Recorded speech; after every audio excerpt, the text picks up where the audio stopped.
გარემოს დაცვისა და სოფლის მეურნეობის მინისტრის მოადგილე ლაშა ავალიანი რძის სექტორის განვითარების საკითხებზე დარგის წარმომადგენლებს შეხვდა და 2026 წელს დაგეგმილი მნიშვნელოვანი სიახლეები გააცნო.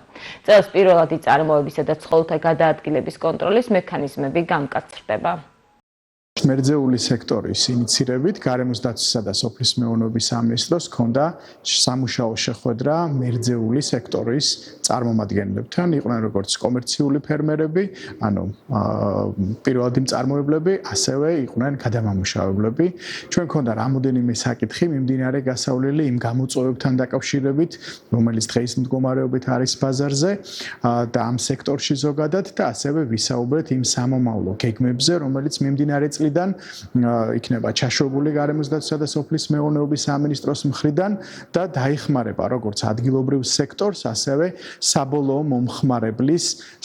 ინფორმირების კუთხით იქნება წინ გადადგმული ნაბიჯები. ძალიან საინტერესო შეხვედრა შედგა დღეს სოფლის მეურნეობის სამინისტროს წარმომადგენლებსა და რძის სექტორის რძის ინდუსტრიის წარმომადგენლებს შორის. ეს ჩვენ იმედს გვაძლევს, ჩვენ როგორც ასოციაციას, რომელიც ფაქტობრივად ეროვნულ ასოციაციას წარმოვადგენთ ქვეყნის მასშტაბით რძის სექტორში, რომ ასეთი შეხვედრები და ზოგადად აქ გაჟღერდა ის, რომ მუდმივმოქმედი კომიტეტების და სამუშაო ჯგუფები შეიქმნება, რომელიც მომავალში იმ საჭირო საკითხებზე ისაუბრებენ, რაც ზოგადად დარგს აღელვებს და